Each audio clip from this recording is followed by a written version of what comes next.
Ladies and gentlemen, boys and girls, children of all ages, welcome to the Bloviating Zeppelin's Berserk Bobcat Saloon, live and direct from BZ Sierra Nevada Airy in occupied California, doing the job the American media maggots won't, featuring right thinking from a left brain, working without a net and under an assassination order. Here is the Bloviating Zeppelin.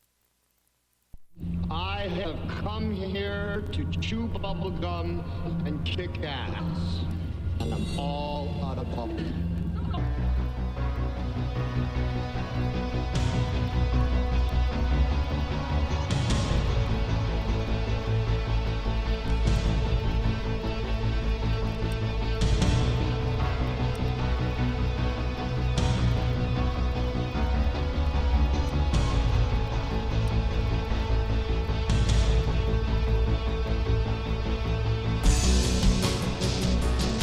Ladies and gentlemen, boys and girls, children of all ages, welcome to the Bloviating Zeppelin's Berserk Bobcat Saloon radio show, live and direct from the SHR Media studios, where I am broadcasting behind enemy lines in occupied California.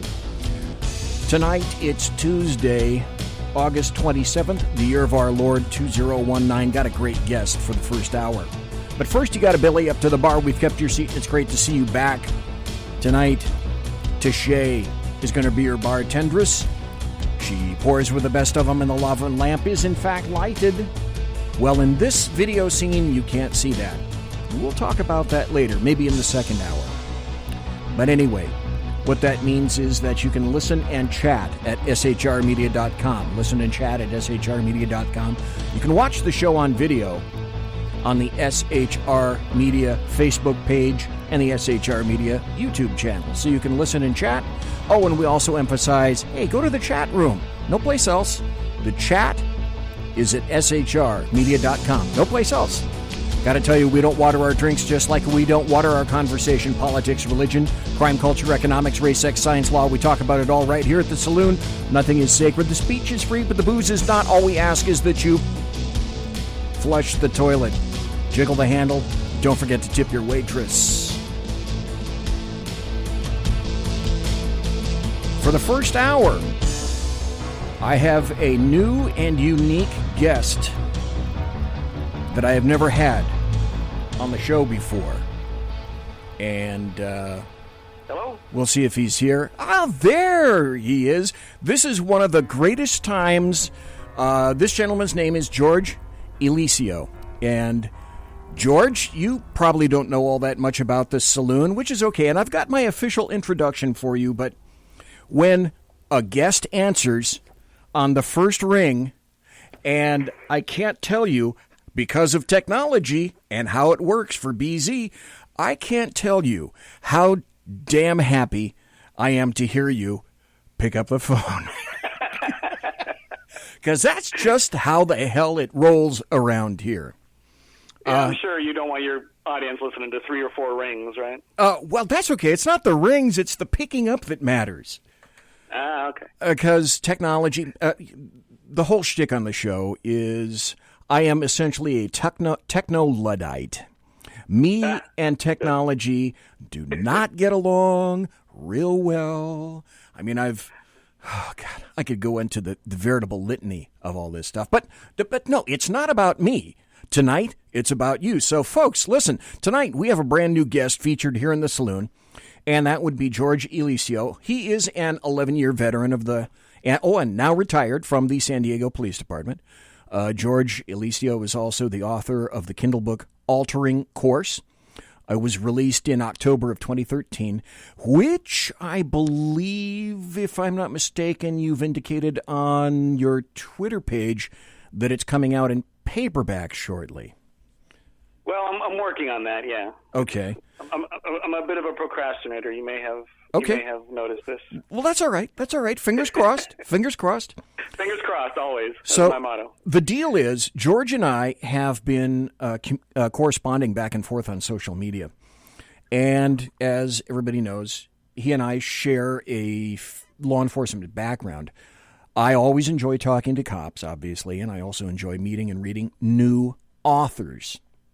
So Amazon, where you can find his book on Kindle, I'm telling you right now, Amazon.com, it's a bargain at $2.99. I got my copy. I got my Kindle back in, let's see, when did I buy that? I think it's 2014, I think. No, I got it in 2017. And I initially contacted you in 2017, and then we kind of lost touch. And then I said procrastinator. And you thought so, I was doing goofy. No, we got in touch recently because I saw a tweet of yours, and that reminded me that, oh, wait, I think I could have sworn I talked to him. And so I looked in my messages, and yeah, I had. So I thought, well, I'm already at no. Sometimes I get to yes when I ask people again. I said, hey, George, would you be interested in coming on? And he said, yeah, I remember that. Sure, let's do it. Yeah. So on the Amazon, I'm sorry, go ahead, sir. I was just going to say, I didn't not say no to. I didn't say no, like I don't want to ever do the show. No, you didn't. It was just pure procrastination on my part. Yeah, that's okay. It was like, yes, I'd love to do the show, and I'll remember this in a year from now, and then we'll do it. So Amazon, where you can be found, Amazon says this of you. It says, George Eliseo is a former patrol and neighborhood police team officer with the San Diego Police Department. During his 11-year career, he worked out of Northern Division, which covers the communities of Pacific Beach, La Jolla, and Claremont. His articles about the bizarre, funny, and sometimes deadly occurrences that keep a cop working, one of the most popular beaches in Southern California experiences, have appeared in Police, American Cop, and Inland Empire magazines, which, of course, piques my interest and makes me want to read each and every one of those. So first, I'd like to officially welcome George Eliseo into the saloon, and thank you, sir, for agreeing to be here with me tonight. Oh, it's my pleasure. Thank you for having me, BZ. And second, tell us where you can be found on social media or any websites of which you'd like everybody to be aware. Oh, I'm just on Twitter. That's mostly my hangout, is at George Eliseo on Twitter. I think the book, I made a Facebook page for the book that I don't ever visit. So if you don't want to get in touch with me, you could go there. And, but other than that, it's mostly Twitter. I don't know why I've somehow gravitated to this site. It's just one of those, it's like an addiction, I think sometimes. It's just, what is the crazy Twitter thing going to be this week, And it's something about that. It's just, like watching train wrecks around the world on your phone. It's just something, and then getting to be part of it, getting to throw in your 2 cents. I think that's what the magic of Twitter is.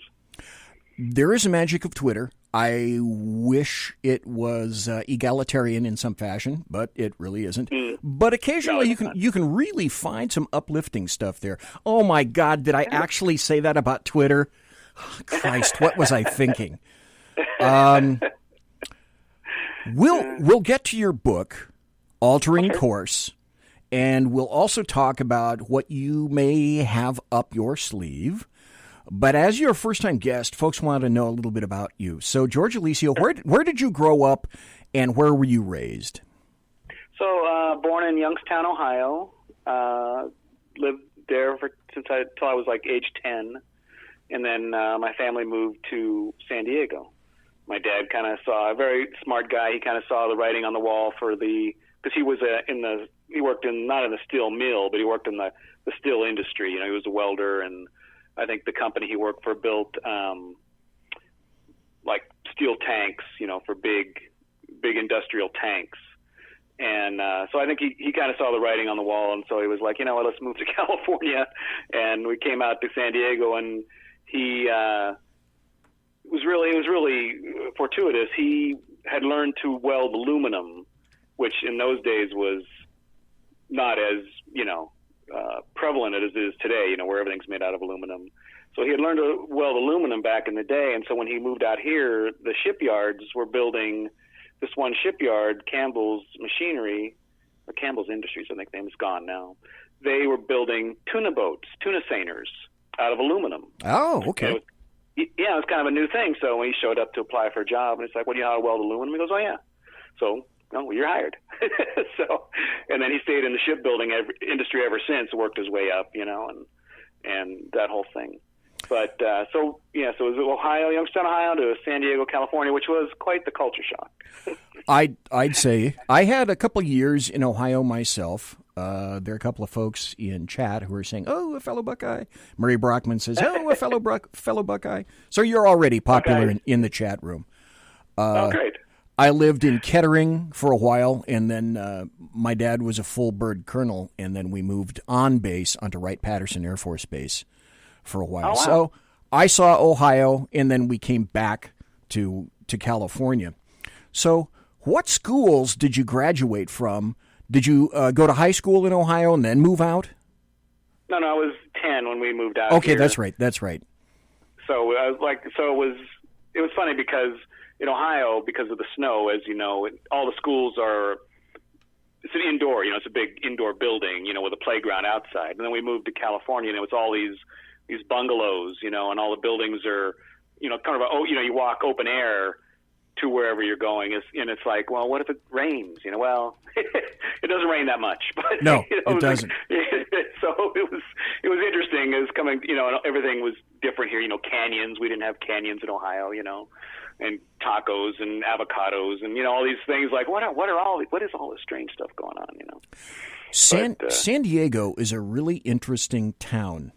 If you can, unless you're a moron, you should never lose your way in San Diego, because let's see, the ocean is to the west. You got to stop there. And then there are some mountains and hills to the east, and then San Diego is kind of in between. One of the coolest or the worst or the hairiest airports in the entire world, however, is in San Diego, because when you land in San Diego at Lindbergh, you land from east to west, like you're going towards the ocean, and because of aforementioned hills, your final into San Diego is at about, it damn near feels like it's 45 degrees. And then as you come in for your final flare, you're looking out the left side of the airplane, and you are eyeball to eyeball with people working in big multi-story buildings as you're coming in. And then the plane flares and you land, and it's pretty exciting. I love it. It is, yeah. Yeah. I know. That parking garage is right there looks like on the final approach, that one, I think it's like a 4-story parking garage. It's like the plane flies right over that thing. So in San Diego, one of the other things about San Diego is my brother lives down there. He lives on Coronado. And nice. His folks, his wife's folks were in the Marines, worked at North Island, all sorts of stuff, NAS, etc. And San Diego is just about the same temperature just about all the time. So if you want something similar to paradise, we'll get back to that in terms of paradise. But let's say climate paradise, you can't really go wrong with San Diego. So you graduated... I'm sorry, go ahead. Okay. No, you go ahead. I was just going to say, the temperature, that's the selling point, is the weather. Everybody says, well, you can buy a house for less in Texas, but you have Texas weather. Right. So it's going to be 110. It's going to be raining rattlesnakes and scorpions, and then the humidity will be, likewise, probably 110% or so, or thereabouts. Right. Exactly. I know you mentioned your dad was a colonel. I think we mentioned on when we were talking before, my aunt was a colonel, full bird colonel in the Air Force. She just passed away recently, and she was a flight nurse. She taught nurses how to be flight nurses, and she flew all over the world. And then I think later on in her career, when she was a colonel, she ran a school for nurses. She was like I think Dragon Lady was one of her nicknames, but she ran the school, and she was tough. But when I flew into Texas, talking about Texas weather, it was for her funeral. I was only there for 2 days. Right, I flew in. It was raining. rain that night, stop. Next day, it's blazing hot, humid. And then as we're leaving, I think some other weather condition came up. It was like I've only been here 2 days, and I've experienced 3 types of weather conditions. In Texas. Yeah, as opposed to San Diego, where it's like, I don't know, what would you say San Diego is customarily? 73? 70? Yeah, 73, it's 74, cooler. It's always cooler. And blue skies, period, end of statement. Yeah. Okay, next question. Yeah, it rarely changes. Yeah, exactly. Oh, man. Oh, but sorry, you were asking me about school. So I went to school in San Diego. I went to high school and so forth, and then the police academy. I went to, I took some college classes, but I never got into it as much. I never graduated college per se. The police academy seemed like, enough of an accomplishment for me. Okay. So, did you do any military activity? No. Okay. Well, no. You're like me. I didn't do the military. My whole gig was in law enforcement. So, when you were a younger kid, and I'm sure you probably had a ton of jobs in your life, but when you were younger, what did you think you wanted to be as an adult? A cop was one of those things when I was younger, because I gravitated towards like detective books, like the Hardy Boys books. I read all the Hardy Boys books and things of that nature, and all lots of TV shows, What Adam 12 and everything. And so I always gravitated to wanting to be a cop, but I also love books, So I started writing those articles you mentioned earlier, like later in my career.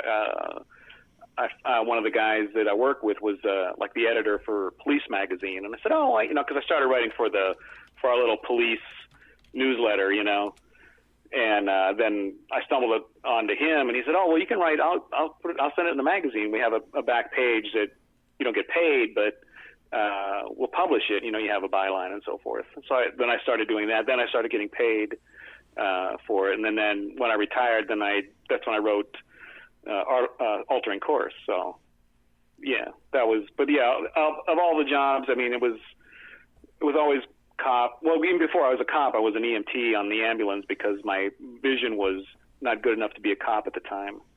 So you had to do. So I'll do this, instead. It just wasn't as fulfilling. EMT, that's pretty amazing. And my guess would be that you probably had occasion to use your training while you were a cop in San Diego. Yeah, the funny thing though was, when I was an EMT, I worked in a small city called Escondido in North County, San Diego, and the cops there had it so good because if there was like somebody that was drunk or somebody that was crazy or whatever, they called the EMTs because they had a contract with a private company that I worked for, and so the EMTs would handle all sort of like the dirty jobs, So I thought to myself, all right, when I'm a cop, I'm going to call the EMTs, and they're going to handle this for me. And then you learned something similar to fat chance. Yeah. So in San Diego, they don't do it the way they did in Escondido, and you handled your drunks and you handled the crazy people. You handled that all yourself. So it was like, well, when I was in Escondido, I didn't have to do any of this. Hey, that should be good. Why don't you guys recognize that? That's the way it should have been. Damn it. Growing up, give me, I don't know, maybe one or two of the craziest jobs you ever had. Because before I found my gig in law enforcement, I was a guard for a nuclear reactor in Sacramento with Vanguard Security. So I found out a lot of stuff about nuclear reactors that you don't want to know. I still to this day glow just a little bit, only very much, and only in complete darkness. In a full moon, you really, really can't tell very much.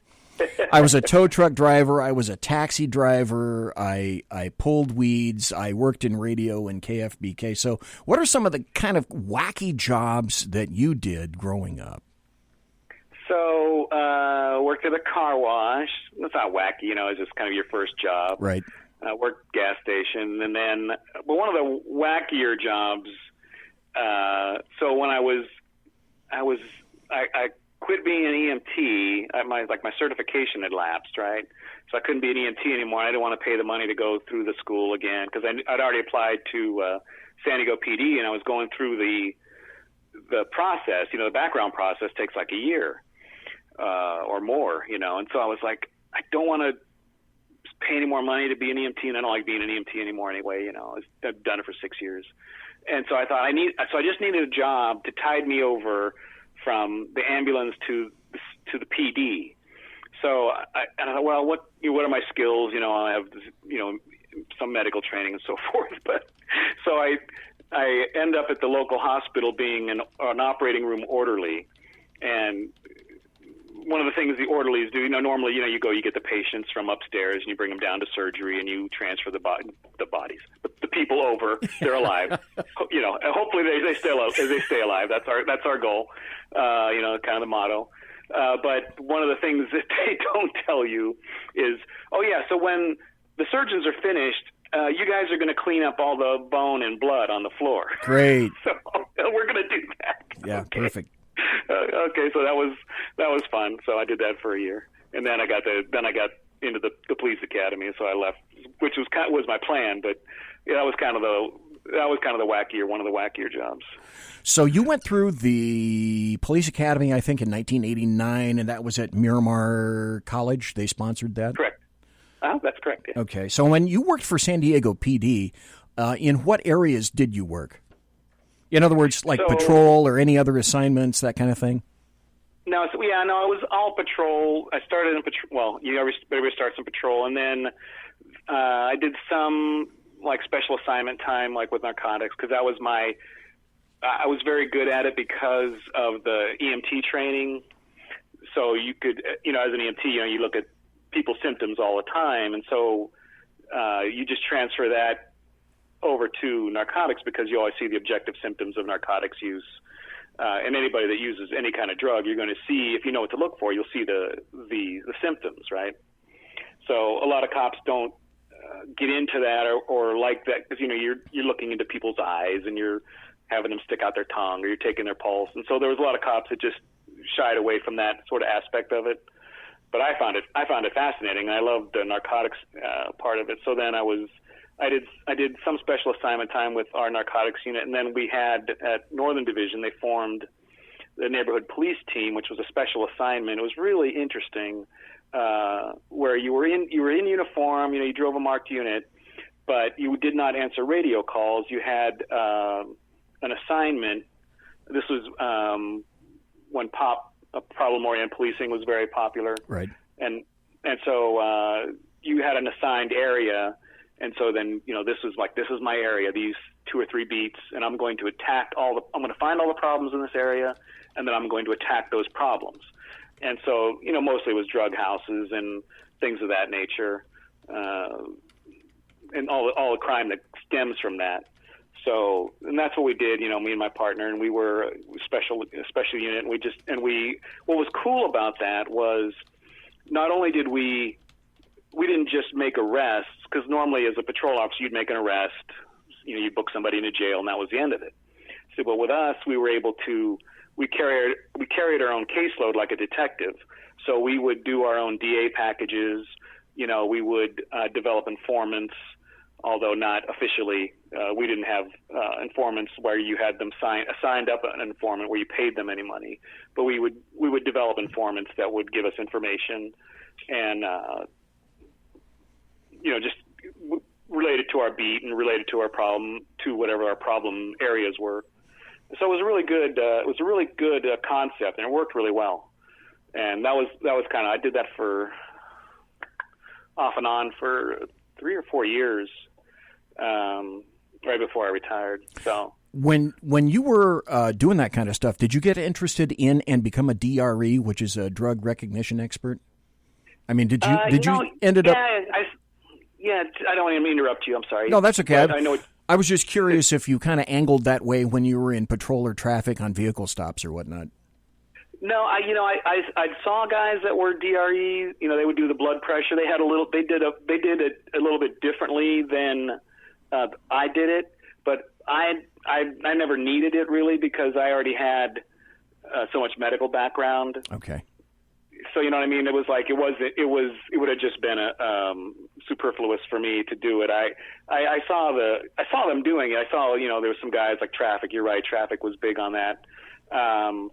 But to me, it was like, look, if you can't figure out this guy is high from, you know, 120 beats per minute, and his, you know, pupils look like this, and I mean, it was so to me, it seemed so obvious. There were so many, you know, signs and symptoms to see if somebody that was under the influence. I didn't need his blood pressure to tell me he was, you know, under the influence. No kidding. Yeah. Let's come back to this topic, because I'd like to focus on your writing and your book, Altering Course. Sure. So, George Eliseo, when did you decide one day that you decided to write a book? Did you have some kind of an epiphany at one point? You know, it's hard to say. It's like writing magazine articles were, you know, they were fun and they were easy to do, but I'd read so many bad books. It was like, I can write better than this crap. You know, I know I can write a better book than this. And so, yeah. So it was like it just got to the point, because I mean I literally have read thousands of books in my life over my time, and everybody used to complain, "Oh, you're always reading a book." Yeah. So it got to the point where, look, I know I can write a story, and based on, you know, some of the experiences I had as a cop, it's like, you know, I think I can. And then telling the stories that I wrote for the magazines, which most of them, those were all like real events that had happened. I think there were a few that were just like funny satire type pieces I wrote, but most of all, it was like a true, you know, this is what really happened, and this is how it happened. So I thought, well, now you can taking that experience and taking it to the next level, where you, although with mysteries, and to me, they're very difficult, because you've got to figure out the mystery, and then you've got to figure out how your character is going to solve the mystery, and still keep it kind of hidden from the reader. You know what I mean? It's like it's like there's sort of a. It's almost like a puzzle. It is a puzzle. Yeah, you've got to figure out the puzzle, figure out how somebody else will solve it, while everybody else doesn't see how he solves it. You know, till the end, or however you're. You know, there are some mysteries where you know the bad guy up front, and I never liked those. So when I wrote this mystery, I thought, no, I want to keep it more traditional, where you're not sure who the bad guy is, and then, you know, it's kind of revealed there at the end, and so forth. I find it really interesting, because you're the second author in a row. The first was Matthew Betley, and I had him on about maybe a month ago now. Mm-hmm. He's written 4 books. They're more military-oriented. And he said, just like you, he says, you know what? I got tired of reading books, and finally one day I said, I can write crap that's better than that. That's terrible. And that's how he got into writing as well. I find that really interesting. Well, I think when you've read enough, you know, in the story, you know, and it's like every you know, I've taken writing classes, and I've taken a screenwriting class and creative writing class, and you want to hear a funny story about writing? So we got 2 more minutes before the bottom of the hour break. If you can do it in 2 minutes. No. Okay. I can't talk that fast. Okay. We'll save it till after. But yeah, no, just but then, you know, talking about military books. So that's why I say this next book I'm writing, or almost finished with, it seems easier because it's science fiction. It's science fiction military, where I kind of already know. I've got it, you know, all outlined. I know what's going to happen, and it's fairly straightforward. Because I'm working on the next mystery for the Altering Course, the next in the series for that, and I'm still kind of stumped on exactly how that mystery works. You know, I know how I want it to go, but I've got to figure out the crime. Who does the crime? How does he or she get caught? You know, the whole thing. So I'm still working on that aspect of it, which is a little more difficult than I think, like with military or science fiction. But folks, we're talking to George Eliseo. He is a retired San Diego PD officer, still living in the San Diego area. Retired in, I think, 2000, if I'm not mistaken, right around in there? That's correct, yeah. Okay. Got into law enforcement in 1989. When we come back, we're going to continue talking about his book, Altering Course, and I need to tell you this. You can buy it right now, folks. You can get a copy on Kindle, just like I did. It's $2.99. It's one hell of a bargain. We're going to take a break, and we will be right back after this. Conservative media done right. You're listening to the SHR Media Network. Hey, this is Michael Wright. And I'm Shannon Wright. Join us for The Right Way with Shannon and Mike, Monday through Thursday from 7 to 9 a.m. right here on SHR Media. Why are they joining us? For fun things like sports, politics. Oh, maybe some news and entertainment? And all kinds of other things. Money and recipes and events, all kinds of stuff. Yeah, so join us Monday through Thursday, 7 to 9 a.m. here on SHRmedia.com.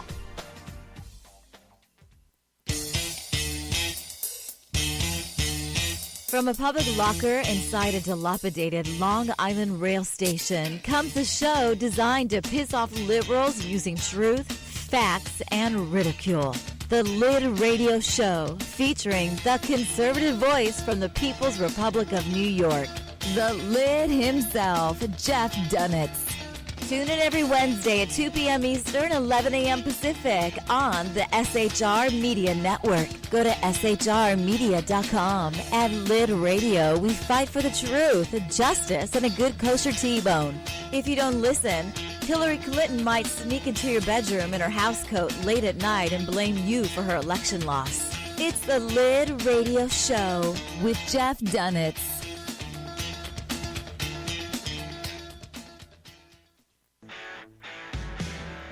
Hey girls, Carry Girl Gear is here. More and more women every day are concealed carrying, participating in competitive shooting, and getting firearms training. It's not a boys' club anymore, and we don't have to shop in their stores anymore either. Finally, a cool and unique clothing line just for women. Dope tees and hats for the patriotic concealed carry and 2A girl. So what are you waiting for? Go check out carrygirlgear.com today. It's your business diva here, Melanie Collette. I am inviting you to a front row seat as I discuss some of the most intriguing details of wealth and finance with today's movers and shakers in the world of business. Listen in and discover financial truths on a global, domestic, and household scale. Uncover topics that will impact your wallet today and in the future. Money Talk with Melanie airs Monday through Friday, 5 p.m. East, 2 p.m. West, right here on SHR Media and High Plains Pundit Talk Radio. You can't afford to miss it.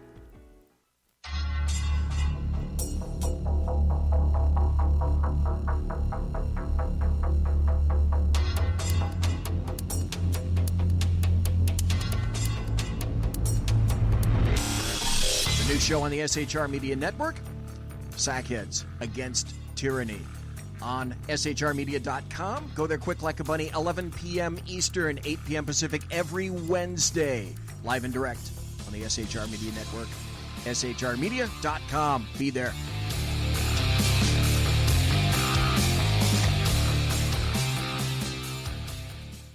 For 50 years, I've seen the American people blinded by corrupt politicians, a lapdog media, and deceptive Islam.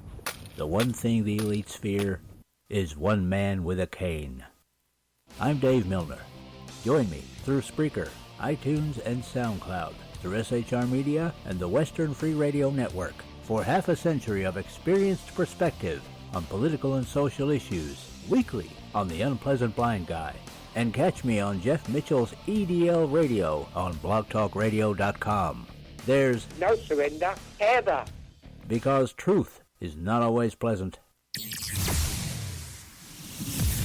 Broadcasting behind enemy lines in occupied California, a mere 2 miles from the state capital, the bloviating Zeppelin's Berserk Bobcat Saloon radio show can be heard every Tuesday and Thursday night at 8 p.m. Pacific and 11 p.m. Eastern, only on the SHR Media Network. Go to shrmedia.com to listen. You can also watch on the SHR Media Facebook page and the SHR Media YouTube channel. No goldfish were abused in the making of this ad. Conservative media done right. You're listening to the SHR Media Network. Ladies and gentlemen, boys and girls, children of all ages, thanks for listening to the Bloviating Zeppelin's Berserk Bobcat Saloon radio show, live and direct right here from the SHR Media studios, where I am broadcasting behind enemy lines in occupied California. I am a mere 2 miles east of the Bill Mill, the locus of evil on the entire left coast. And that is the Capitol building at 10th and L Street, downtown in Sacramento, where late at night you can hear the death knell of common sense issue out in audio. And then you can also smell, when I leave that door at about 10:30 at night, you can smell the noxious odors of sulfur and brimstone likewise emanating from that terrible building, the Capitol building, the Bill Mill, at 10th and L Street downtown. We're talking to George Eliseo, who is a retired San Diego Police Department officer. He's also an author of the book Altering Course. George, you published your book Altering Course in 2013. Like I say, if you want to get it right now, folks, go to Amazon.com. You can get it for $2.99. That is a hell of a bargain for that book. I purchased my own in 2017, and I'm wondering, George, if I love it when I find a book that engages me from the very first page, and I'm wondering if I might read a little bit of the first page of your book to the folks here, Altering Course. Oh, sure, I'd be honored. Because, folks, this is what grabbed me immediately. Something bad has happened. I'm alone in the ocean, treading water. Rolling green swells surround me under a foggy ceiling as I realize this is the Pacific. I'm propelled along by a strong current caught up in the flow like a dirty sheet in God's washing machine. The power of the rip current holds me tightly in its chilly grasp. I'm moving too fast to break free, but the familiarity of the water I've grown up with gives me a small amount of comfort somehow. After an eternity in the churning sea, I hear the sound of waves breaking on an unseen shore, just moments before the swell behind me curls over into a 6-foot breaker. Before I can even begin to worry about whether or not there are rocks or cliffs ahead, I'm swept up and thrust through the wall of mist. The surf crashes, rolling me out into the sandy beach. The water recedes, leaving a blanket of white foam behind. I can visualize this perfectly. I'm face down on the firm, wet sand. I slowly get up to my knees and notice I'm wearing bright orange swim trunks. This is odd because I don't own any bright orange swim trunks. That got me right there. And that made me want to keep reading the book. And that's what I love seeing in a new book, in a new author. I thought it was great. Well, thank you so much. I appreciate that. I got to ask you, when you wrote your book, was there anything in particular that you wanted to say with your book? Or did you just want to write something that you knew other people would finish and say, I really enjoyed the hell out of that? Yeah, no, I don't have a message or anything. I want to write a book that I want to read. Is the way I sort of approach my writing. Is that I want to write a story that I would be interested in reading, and because I I've read so many books, and it's just like if I want something that, because I know that I've read all the bestsellers and back in the day, and used to follow all the authors and read all their stuff, and it was just like I want to write a book like that but the way I think of it is like I'm not writing it, because I think some writers approach it like formulaic, like well, wizards are hot this year, and I've been to writing conventions where they say, oh, we're looking for the next. We're looking for like a female Harry Potter this year, and so I don't approach it that way. I want to write a book that I'm interested to write, I'm interested to read, Does that make sense? Yeah, it makes perfect sense. Okay. That would be a perfect motivator, is because really, why wouldn't you want to write a book that you would read? That's where you start, is yourself. You are your immediate sphere of knowledge.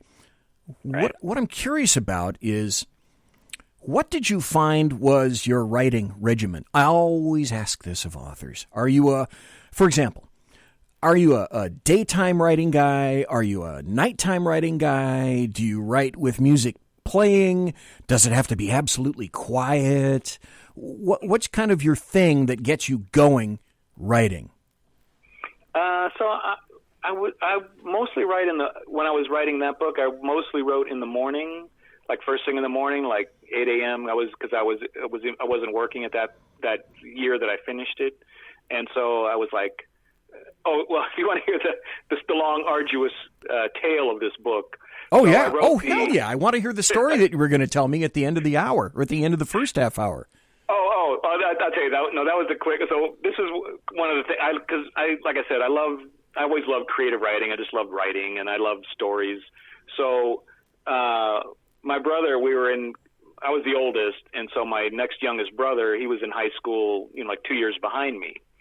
And so he would come up to me, and I think he had like his first English class or something, and he'd come into my room. He goes, "Hey, I'm supposed to write a story for English. Do you want to write it for me?" And I was like, "Sure." Oh, hell yeah. So I would write him a story, and he would, he'd put his name on it, and he'd take it to school, and then. Perfect. Yeah, and so, but it was so funny. It wasn't until years later he told me, he goes, "Yeah, my teacher used to come up to me and say, 'Man, sometimes, you give me these great stories, and then sometimes they're just terrible.'"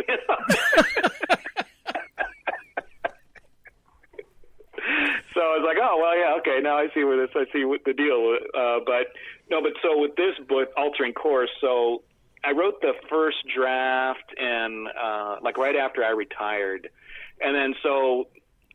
A good friend of mine who was also a police officer, he was big into there's a San Diego writing community, and he said, "Oh, you should come to our they have like a convention, and so I go and hear a lot of speakers and so forth." And so when I got the first draft finished, I talked to him. He goes, "Okay, well here, so you want to send it to this editor, this woman, she specializes in mysteries."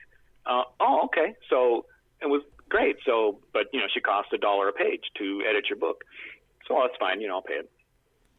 So I send her you print the whole book out, I send it to her, and then, I've kind of, as I said, procrastinator, I kind of lose track, I'd forgotten about it, I'm doing other things now, and then, almost a year goes by, and I'm like, whatever happened to the book? I never heard back from the editor, and so I email her, "Hey, whatever happened to my book?" She's like, "Oh my God, I'm so sorry," because when I first sent it to her, she goes, "Well, I'm going to get to it, but I have these other clients that are, bigger than you, basically, that need my help." Okay, whatever. So she goes, "Oh, I'm so sorry. I'll do it right now, and I won't charge you." So great. So she edited it. She sent it back to me. She didn't cash my check. It was still there in the package of things for a year, pages. And then so she was real good. She said, "Okay, you should eliminate this. You should add more to this," and so forth.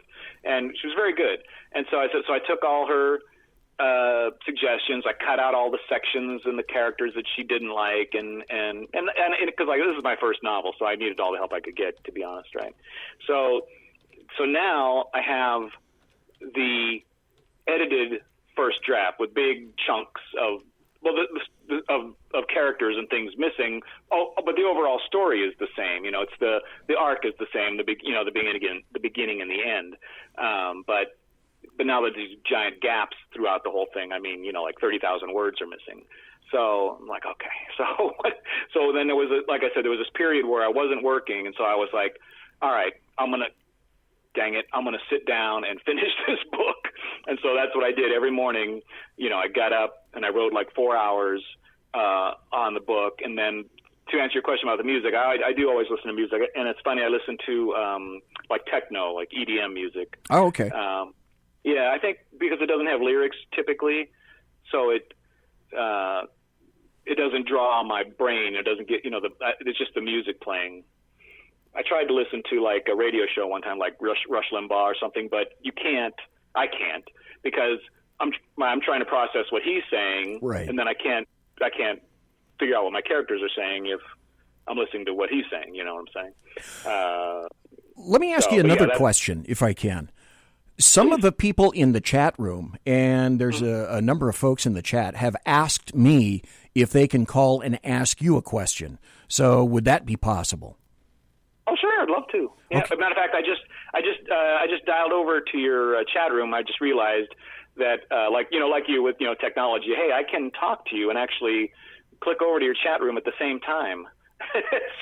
Okay, so there you go, folks. If you want to talk to George Eliseo, give us a blast here at 209-284-3210. 209-284-3210. And for those of you who just tuned in from Pango, it's 209-284-3210. That number east of the Rockies, 209-284-3210. So, as that goes on, let me ask you another question if I can. Sure. Was the process of writing itself as easy as perhaps you thought it would be, or was it more difficult than you surmised? It was difficult to get started on the story, like I said, the plot and how this unfolds, and how things are discovered and so forth. I mean, that once I had worked that out, and these characters were all new to me, except for the main character, which is people tell me is a lot like me because it's my voice. In a way, you know what I'm saying? It's right. Not me, but it's my voice. It's how I would, it's an ex-cop. It was how I would talk. There's similarities there. But once I had sort of dialed into the story, then as I fleshed out the characters, then it was really weird. It was very easy, and then the characters actually kind of write themselves in a lot of ways, because like I'd be writing the dialogue, and it would just, and wasn't even thinking about it, but it was just something that I knew they would say, if that makes sense. So did the characters? I mean, my guess would be you knew your protagonist, but did you know your other characters? Did you develop a relationship with them so that after a while you kind of knew, yeah, this is what they're going to say. This is what their answer would be. This is how they would respond. Oh yeah, because I loosely base them on people that I kind of know.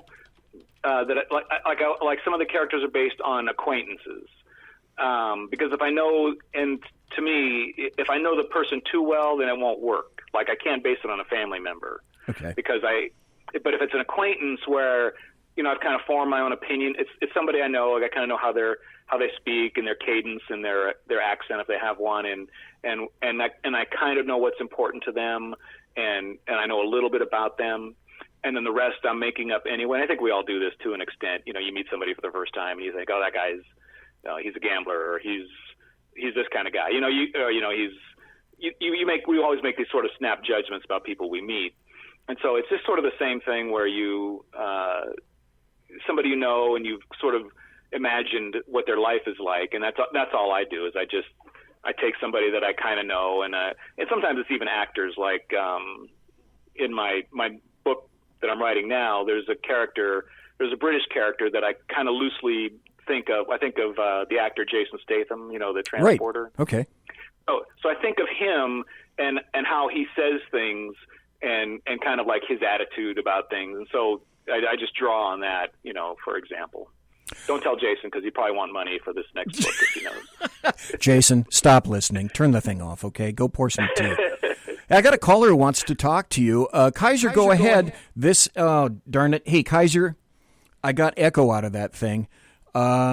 You've got something crossed up. Can you hang up and then call back? Because this has happened before. You've got a line open or something like that. So hang up, call again, and we'll see if we can make this. There you go. In the meantime, I have to ask you, George Eliseo, this is who we're talking to, author of Altering Course. I bought the book back in 2017, and I thought it was a wonderful book. Thank you. It caught me from the very first page. Like I said, okay, Kaiser is calling in again. Let's see if I get echo. Kaiser, are you there? How's it going? No, we got echo. Damn it, Jim. Okay. All right. The technical world. Yeah, it is. That's exactly. It's my luck, my world. If you want tell Kaiser to just type it on the screen. I'll see his question. Okay, there you go. Kaiser, great idea. Or anybody who wants to ask a question of George, if you're in chat, type it. Hey, Jay from New Zealand. From New Zealand says hello. Well, Jay, I think she's the gal that called in from New Zealand, and we talked to her about firearms in New Zealand. So great, another international guest. Great to see you. So, folks, if you want to ask George Eliseo a question, type it there in chat. He can see it, and then he can answer it. Sometimes I have to be really careful when I go here. Okay. Sometimes it's difficult to know what an author wants potential readers to know. And so I don't want to spoil the plot for people. So could you tell folks what Altering Course is about?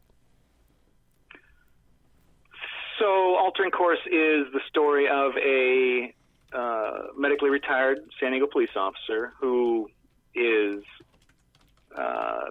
looking for his next gig, his next job, and another former police officer who had retired had started a private detective agency there in Pacific Beach, San Diego, and calls him up and asks him if he'd be interested in working on this missing persons case. And then as sort of a corollary, if I'm pronouncing that right, I read more than I speak, so I mispronounce a lot of words. The main character, Carmen, has sort of a paranormal gift where he has precognitive dreams about people and things. Sometimes it's nothing he controls; it just happens. Okay. So he had a dream already about that's what this part he read, the first part of the first page. So it was a thing that he doesn't like to access, but it just happens. He has no control over it. So as the story unfolds and he's searching for this missing person, then he finds, a couple other people that are also kind of gifted in different ways, and it's still a straight police mystery in a lot of ways, a police procedural, if you will, mm-hmm. But it then has the paranormal, slight paranormal aspect to it. But it's not overwhelming. It's not like Stephen King kind of a ghost story type of thing. But that's the plot. It's his first case, missing person, and he's because he was uncomfortable. He took it on he didn't want to take it on, but when he realized the dream correlated with the missing person, then he realized he had to, move forward and take the case. Kaiser in chat, I think, has the question for you. He says, I think that George kind of answered my question. I've been worried about my book and naming names and operations to events. Kaiser comes from a military background. Oh, gotcha. So he asks, I guess I could write it from I'm guessing, a fictional perspective. Is that what you mean to say, Kaiser, fictional? Or maybe you mean factional, it's part fact and part fiction. So while Kaiser is going to answer that question, I have to ask you this. Let's see, we got 8 more minutes left before the end of the hour here. Okay. What do you see something in the future for your private investigator whose name is Carmine LaRosa? What do you see for his future? In other words, after I read this, am I going to see him again? Oh, yes. Yeah, the whole idea for that book, or that is a series of books, they're all based, like for the next book that I'm working on for him is called Man Overboard. Oh, okay. And all of the books are based on the nautical flags. If you look at the cover of that book, you'll see a red and blue flag at the top. Right. Okay, that is the nautical flag for altering course to starboard. Oh, okay. Then there's a PPK and a dragonfly, and I'm not going to Bigfoot anything more, and I'm not going to say what they refer to. But I'm just saying that whoever you got to do the cover, by the way, did it very nicely. Well, that was my daughter, and I will tell her I will give her your compliment. Yeah, she's a graphic designer. Actually, and she works for free for me, so it was a bonus. Actually. Perfect. Yeah, but she is now a digital editor in Hollywood. She's working on Mayans, the TV show Mayans. Oh, right, for FX about the motorcycle group. Right, she's one of the assistant editors on that TV show. That was sort of an offshoot of Sons of Anarchy. That's sort of my guilty pleasure because, I arrested bikers in my day, but I enjoyed, for whatever the hell reason, I enjoyed watching the TV show. And I know, right? It went for a while. Shoot, that thing was on for like 7 seasons, I think, so it actually did pretty well. Yeah. Let's see, 6 more minutes. Yeah, to answer Kaiser's question real quick, okay. I would, in your situation, yes, definitely fictional names. You can add real experiences. Like, matter of fact, in the book I'm writing now, it's fictional, obviously. There's, as far as I know, there's no aliens here. Running these sort of opposite of my characters are working on. But, like, for example, in one of the stories I allude to, like, remember the big power outage in Canada a while back, like where like the whole one side of Canada went dark. Yes. So I allude to that. This caused by the characters in my book, right? So you can mix real things and fiction all the time, and nobody will.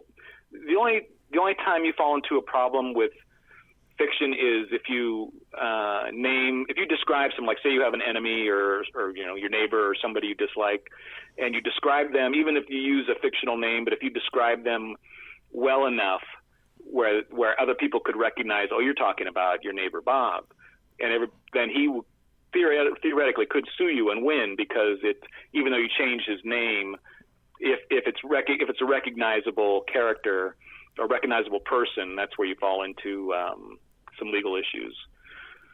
So if you're a writer, Kaiser, if I don't know where you live, but if there's any writing conferences near you, they're always good to attend, because you will learn all this. There's always a class on the legalities of writing and how not to get sued and so forth. I highly recommend. Another question before you go, because I also find this interesting. Most authors they tend to be, although it's not an absolute by any means, most authors tend to stay in their genre, and I find it interesting that you're changing a genre already, which I find really engrossing. So what are some of your favorite genres to read yourself? So basically the two that is mystery and science fiction. Those have always been my two big fictional genres. I swear to God, I don't think I've ever read a romance novel in my life. It's always been mystery. I thrillers, of course, like Tom Clancy. So thrillers and mystery and science fiction. Those three, I guess, have been all my go-to. Like I've read all the Jack Higgins and the Len Dayton. I used to love all the spy stuff. Right, yeah. John Le Carre, I forget to pronounce his name, Le Carre. All those, and then all the Clancy, then all the the horror. Stephen King, he was always a good go-to back in the day when he was a good writer. But that's why I'm drawn to science fiction. I can't tell you, because my dad was a big science fiction writer. So it's funny. I kind of went from really. Oh no, I'm sorry, reader. Oh, okay, big science fiction reader. Gotcha. Yeah, no, it was so funny because it was one point I remember this really distinctly. I was like, I'd run out of things to read at home, and I was like still in elementary school, I think. And I was like, I had nothing else to read, so my dad had this big shelf of all the paperbacks and stuff. So I just went out there and I grabbed like the most colorful one, which was like Ray Bradbury. Fortunately, so it's like, because there's a lot of weird, science fiction out there. And so I was Ray Bradbury, I think, Sing the Body Electric, I think, if I recall correctly. And I was like engrossed, it was great. I was like, oh my God, this is the stuff, this is the real stuff. Because up to then I'd been reading, Hardy Boys and, other smaller books from school and so forth. So that was sort of like my first big boy book was science fiction. Okay, George Eliseo, and I told you this. And I predicted two things, like I predict to anybody that comes on the show, especially if they're an author. I predicted two things for you. Number one, that this hour would go, boom, done. And number two, that you would enjoy your time here. So, number one, did this seem like about 2 minutes? It did. You are correct. Okay, and then number two, did you at least kind of enjoy yourself here for a little bit? Oh, definitely. I would love to come back on the show anytime. Okay, you just beat me out of my next question, which would be, would you consider coming back? And the reason I ask you that is in terms of doing a radio show and show prep, always have more prep than can be possibly conjured by anybody. So it should be no surprise, George Eliseo, that I had 8 pages of questions for you, and I got to about 2 pages. Just about. Oh, wow. So I got a lot of questions. I would, in fact, love to have you back. On your Twitter account, I know that you're kind of conservative. So in the future, when I have you back, I'd love to get into a little bit more about what you did with San Diego PD. I'd like to get a little bit more into what you think about law enforcement in general today, because that is a massive issue. And then because I see that you lean to being a conservative, I'd like to tickle your brain with perhaps some politics and whatnot. So that'd be kind of my goal on the next time, is to go into a whole bunch of other things that, man, I didn't even get a fraction. I didn't get to a fraction of the stuff that I wanted to talk to you about tonight. But hey, that's just how it goes. That's how it is.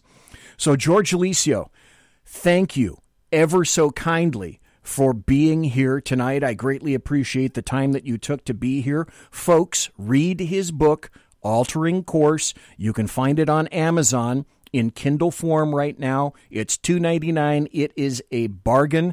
So thank you, George Eliseo, very kindly for being here tonight in the saloon and for the time that you took. God bless you, sir. I appreciate it. Oh, thank you. Thank you very much, BZ. I appreciate you having me on the show. And like I said, love to come back, and we'll talk some more. That would be fabulous. Folks, that was George Eliseo, author of Altering Course. Go pick it up. It's in Kindle. I've got a copy on here. If I could legally send all of you a copy of it, I would. But that wouldn't be good, because then he'd lose out on $2.99. So damn it, folks. Go to Kindle right now. $2.99. You can't beat that price. We'll be right back with a whole bunch, and I mean a whole bunch, capital W, capital B, whole bunch of happy stories right after this. Conservative media done right. You're listening to the SHR Media Network. For 50 years, I've seen the American people blinded by corrupt politicians, a lapdog media, and deceptive Islam. The one thing the elites fear is one man with a cane. I'm Dave Milner. Join me through Spreaker, iTunes, and SoundCloud, through SHR Media and the Western Free Radio Network, for half a century of experienced perspective on political and social issues, weekly on The Unpleasant Blind Guy. And catch me on Jeff Mitchell's EDL Radio on blogtalkradio.com. There's no surrender, ever. Because truth is not always pleasant. It's your business diva here, Melanie Collette.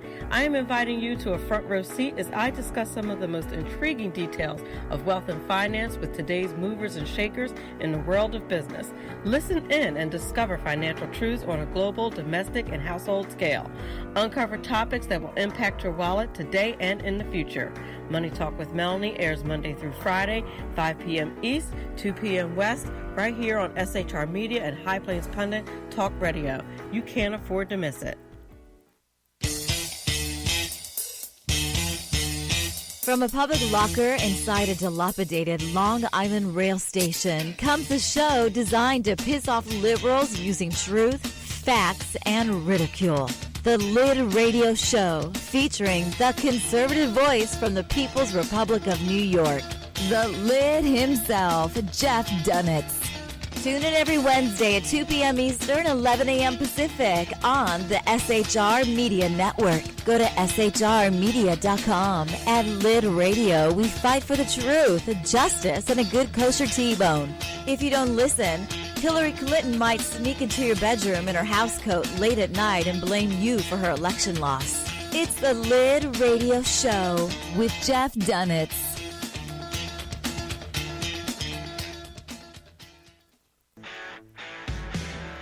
Hey girls, Carry Girl Gear is here. More and more women every day are concealed carrying, participating in competitive shooting, and getting firearms training. It's not a boys' club anymore. And we don't have to shop in their stores anymore either. Finally, a cool and unique clothing line just for women. Dope tees and hats for the patriotic, concealed carry, and 2A girl. So what are you waiting for? Go check out carrygirlgear.com today. Broadcasting behind enemy lines in occupied California, a mere 2 miles from the state capital, the bloviating Zeppelin's Berserk Bobcat Saloon radio show can be heard every Tuesday and Thursday night at 8 p.m. Pacific and 11 p.m. Eastern, only on the SHR Media Network. Go to shrmedia.com to listen. You can also watch on the SHR Media Facebook page and the SHR Media YouTube channel. No goldfish were abused in the making of this ad.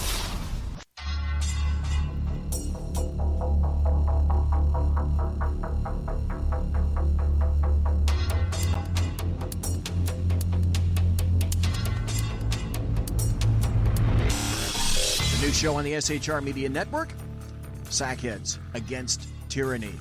On shrmedia.com. Go there quick like a bunny, 11 p.m. Eastern, 8 p.m. Pacific, every Wednesday. Live and direct on the SHR Media Network. shrmedia.com. Be there.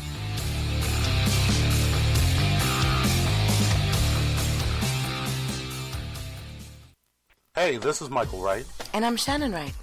Join us for The Right Way with Shannon and Mike, Monday through Thursday from 7 to 9 a.m. right here on SHR Media. Why are they joining us? For fun things like sports, politics. Oh, maybe some news and entertainment? And all kinds of other things. Money and recipes and events, all kinds of stuff. Yeah, so join us Monday through Thursday, 7 to 9 a.m. here on shrmedia.com. Conservative media done right. You're listening to the SHR Media Network. Ladies and gentlemen, boys and girls, children of all ages. Wow. Everything goes quick like a bunny around here. Thanks for listening tonight to the Bloviating Zeppelin's Berserk Bobcat Saloon radio show, live and direct from the SHR Media studios. The first hour was a great guest, George Elizeo. He's a retired San Diego PD officer. Started in 1989, retired in the year 2000. I wanted to get into a bunch of stuff with him about his retirement, what he did, what he thought about law enforcement in general, the state of law enforcement today. I had a ton of questions. What I have instead tonight are, and I also, I'll Bigfoot myself just a little bit. A year ago, I tried to get Joe Wamba on the show, and I discovered his email address, and we began corresponding, and there were some things that were going on in my life at the time where, bottom line, and I understand his concern, I didn't get back to him as quickly as he would have liked, so he said, that's it, I'm done, we're canceling. I don't think it was that big a delay, but that's his prerogative. It's been a year, and you know me, I can be a dick, but I'm a nice dick. I still have his email address. I've waited a year. I'm going to ask him again and see if he can come on the show. He's 82 years old. One of the things that I wanted to ask George Elizeo tonight was, in my opinion, Joe Wamba set the tone for cop authors. He put out probably, I guess 15 books at least. I think his last book was 2011, 2013, around in there. And it also has to do with North Hollywood cops in LAPD, and also Harbor Patrol cops and San Diego cops, which I find very interesting. So I wanted to ask George about his estimation of Joe, what Joe did for him. I'm pushing 70, so I read every damn Joe Wamba book, and I got them fresh. I got first editions every time, every year that a new one came out. Joe was a groundbreaker, an absolute groundbreaker, and set the tone for cop novels since the 1970s. I think his first book the Choir Boys. No, it wasn't the Choir Boys. The Blue Knight. The Blue Knight was his first book. And you guys might have to look. I think that came out in 74, 75, 74, right around in there. I gobbled that stuff up. And some of the great names that came out of his books, like for a long time in the 70s, people that we didn't care for were called scrotes, as in scrotum, as in that scrote just tried to hit me, etc. That's probably a phrase or a name that ought to come back. I kind of like that. So I'm going to try to see if I can get Joe Wambaugh. He may be amenable to that. He may not. But just as I said with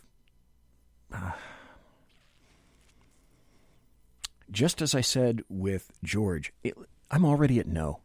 And sometimes I get to yes. I've got a ton of these stories lined up. I haven't done this for quite some time. So my guess would be, it's overdue. This is overdue. It's time for happy stories and good times. These are some of the stories that I should have gotten to, wanted to, and I'm going to get to them tonight. And then Thursday night, oh my God, have I got a ton of things in terms of happy stories. As I indicated, I've got Alan Thomas coming Thursday night. He's going to be talking about Bigfoot, UFOs, the paranormal. I want to focus in a little bit because this thing about Storm Area 51, you may or may not know, that's still going to happen. And the various authorities that are involved, I think it's Nye County, Lewis County, they're trying to figure out how to handle it because at last look, they estimate that they're going to get at least 5,000 to 10,000 to maybe 15,000 people there. And these are incredibly rural counties. They would no more have an idea what to do with 10 or 15,000 people than the man in the moon. So that's going to be on Thursday night. And then in the second hour, I'm going to have an SHR Media special report about law enforcement, as in, what do you really want law enforcement to do? I'm going to examine that from multiple angles. That's coming up this Thursday. I say it every time. I may be proven wrong. Allegedly, according to Sackheads Clint, there will be a chat show tomorrow night. We've been sending story ideas back and forth. Time will tell. But at this point, there'll be a chat show until I send something out on social media indicating that there just isn't going to be. This is a happy story. The judge dismissed the DNC hacking lawsuit against the Trump team, saying that the claims that the people made in the lawsuit are entirely divorced from the facts.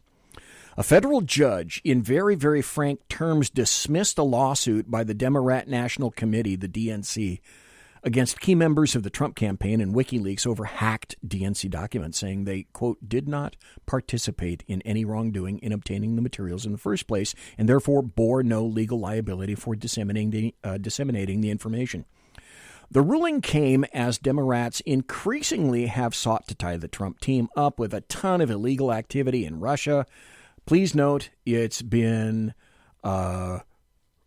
Russia, and then it was racist, and now it's recession, because what the people on the left have determined is Trump the original Teflon Don? And apparently, yes. So that doesn't break my heart to see that the Democrats lost a lawsuit. Here's something also intriguing.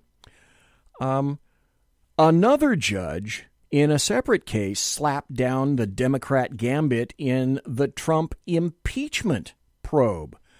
A D.C. federal judge shot down an attempt by the House Judiciary Committee Democrats, to link their subpoena for former White House counsel Don McGahn to a separate request for a secret grand jury information from the Russia. It's all again Russia.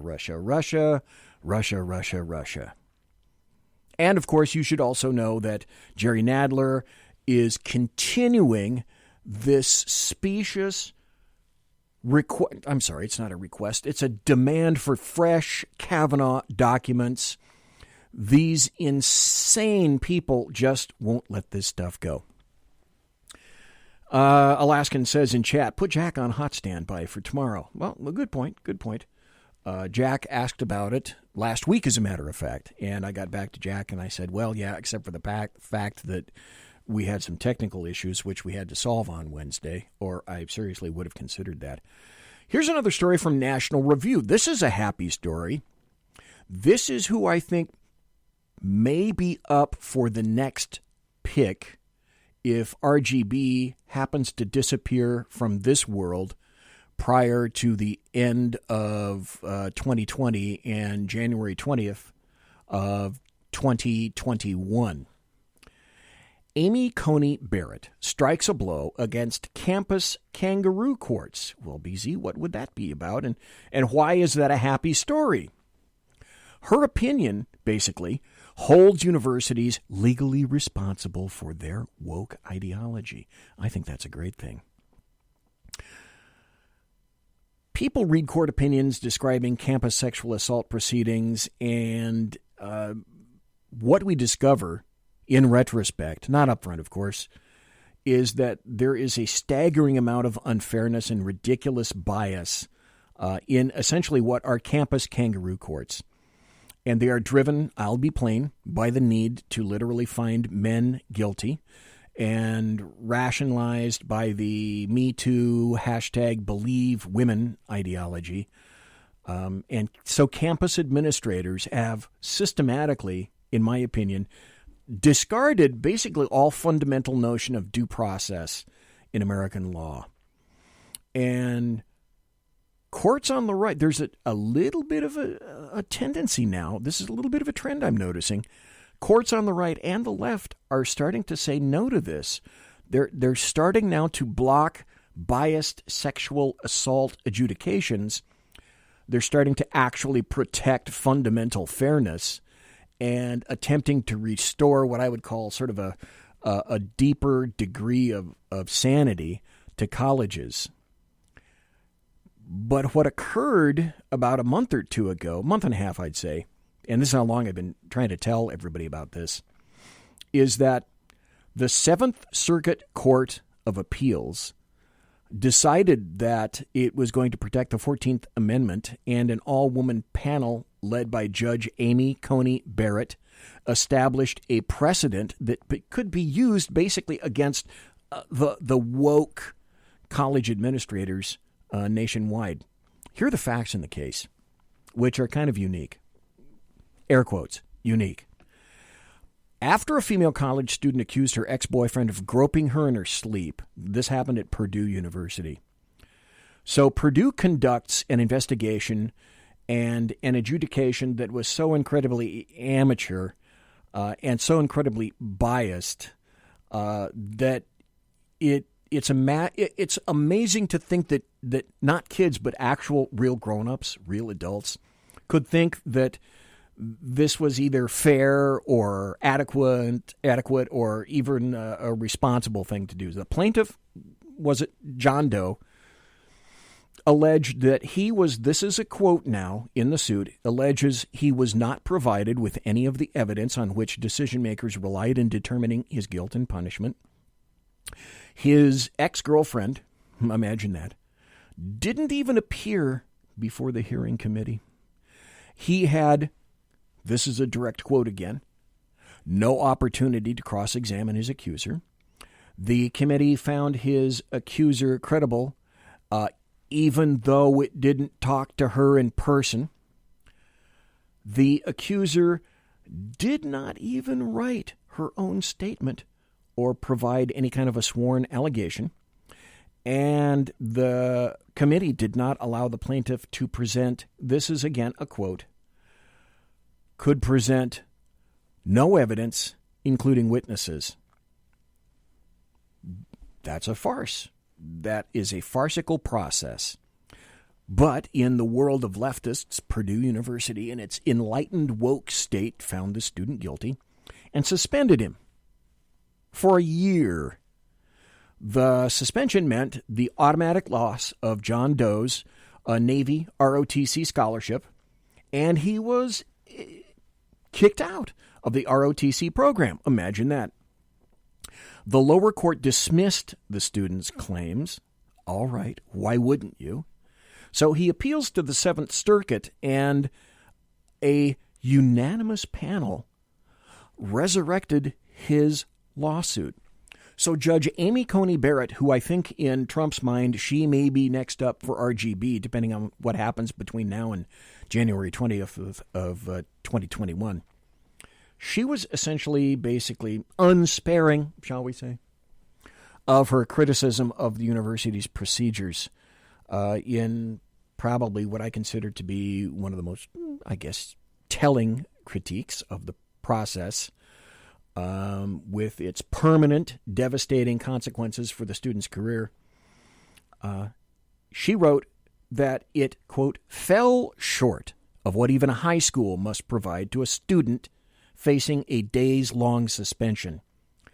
Withholding evidence from the plaintiff by itself was sufficient to render the process unfair, so was the failure to provide any means of meaningfully examining the accuser's credibility. As Amy Coney Barrett wrote, the evidence suggests that the committee, quote, decided that John was guilty based on the accusation rather than the evidence. So I got to tell you, as far as I'm concerned, that's a happy story. Here's another happy story. This occurs in California. Trump and the GOP are suing California over the law requiring presidential candidates to release their tax returns. You knew that that was coming. So they're suing the state of California over that new law, which requires presidential candidates to release their tax returns in order to run in the state's primary. And that was legislation specifically targeted at OMB, Orange Man Bad, Donald John Trump, the guy with the dead orange cat on his head. It was aimed at prying loose his tax returns, but more importantly, making sure that he was not going to be on the ballot in California. Perfect. Here's another one. And I find this one very nice, very glorious. With the nation's attention on Democrat debates and on Joe Biden and a whole bunch of other issues, Russia, racist, recession. Here's what McConnell did. In the meantime, he advanced a dozen lifetime Trump judges. Confronting this generational shift in our courts will be one of the most pressing issues for the next president. In fact, the viability of his or her entire agenda depends on it. And with the nation's attention fixed on the Democrat presidential debate, the Republican-controlled Senate advanced more than a dozen of President Trump's lifetime judicial appointments. Senate Majority Leader Mitch McConnell rushed to confirm 19 Trump judges before the chamber broke for the recess at the end of the week. And they're not coming back, by the way, until September. Wouldn't that be wonderful to have that? So as these people sleep and yell and spew all sorts of terrible things, Mitch McConnell gets shit done. This is also another article that I find interesting from the New York Times. On the border wall, the Supreme Court caves to Trump. Imagine that. And so there's a terrible photo of this in the New York Times last February in declaring a national emergency that he said authorized him to spend money that Congress had refused to give him on his border wall. Accurate. President Trump predicted we will then be sued. But not to worry, he went on, and we will possibly get a bad ruling, and then we will get another bad ruling, and then we'll end up in the Supreme Court, and hopefully we'll get a fair shake and win in the Supreme Court, just like the Muslim travel ban, he said. And guess what? The New York Times writes, guess what? He was right. So the news cycle, as we know, moves at like Mach 10 in the age of Trump. And the court did this in response to the request by the administration and it's styled as an emergency, and it was a victory for the president. The New York Times is interesting. It calls this a cheap victory, but it really isn't a cheap victory because cheap doesn't mean free. There's going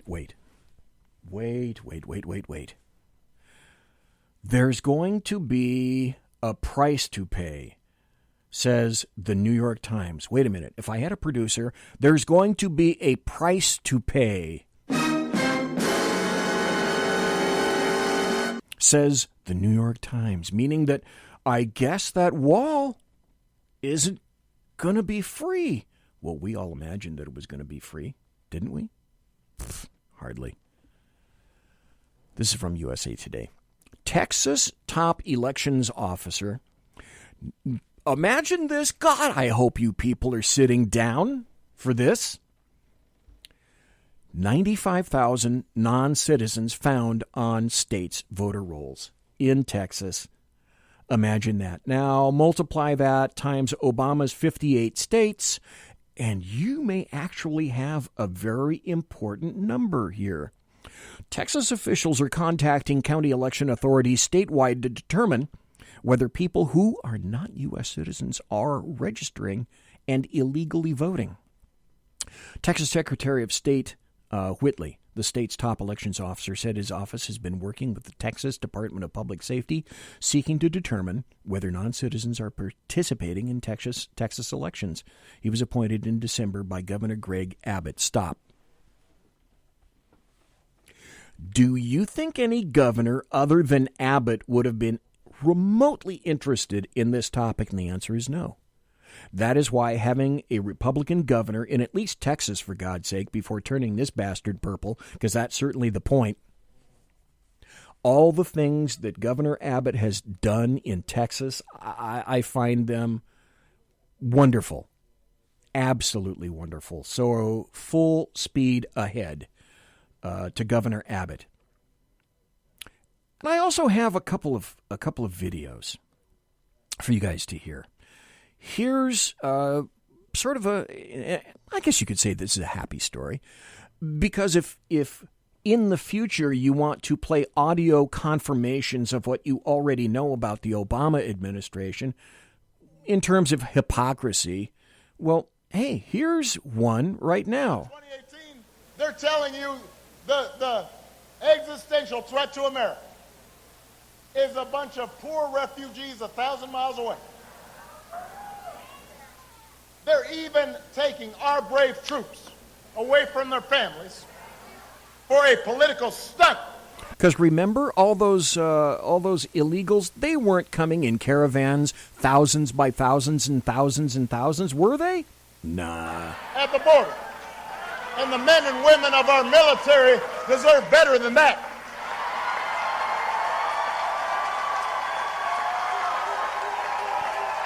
President Obama is sending 1,200 National Guard troops to boost security along the U.S.-Mexican border.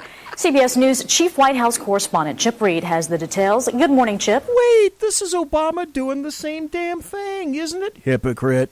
Well, good morning, Betty. In addition to the troops, the president is also requesting $500 million for border security. But some border state politicians are already saying more help is needed. Roll tape. Secure our borders with technology, personnel, physical barriers if necessary. That's why our administration has moved aggressively to secure. That was Hillary Clinton, October 31st, 2006. Now this is Bill Clinton in Washington, January 24th, 1995. Secure our borders more by hiring a record number of new border guards, by deporting twice as many criminal aliens as ever before. We need to try to incentivize Mexico to do more, and we need to create the environment in which we get people out of the shadows and then give them some earned right to legalization. We are also a nation of laws.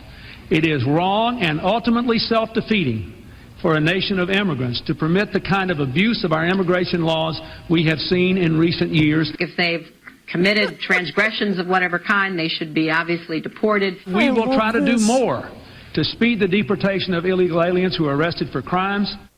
Oh, my, oh, my. Well done. That's why our administration has moved aggressively to secure our borders more by hiring a record number of new border guards, by deporting twice as many criminal aliens as ever before.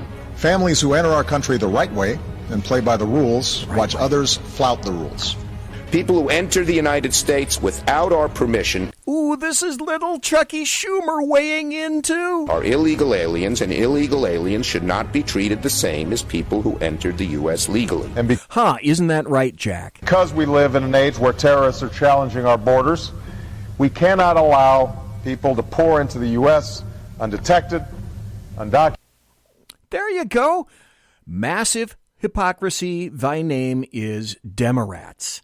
I love that's see. This is another reason that I love the internet, because a lot of this stuff is immured forever. Don't think, however, that the goal of leftists isn't to remove this from YouTube as much as humanly possible, to remove it from Facebook and Twitter as much as humanly possible. And why is it? Also, since we happen to be talking about the border, why is the media silent on ISIS entering the United States of America from Mexico? Investigations, Chris Farrell told One American News how past administrations and U.S. mainstream media have willfully denied the fact that ISIS operatives are entering the U.S. through our open southern border.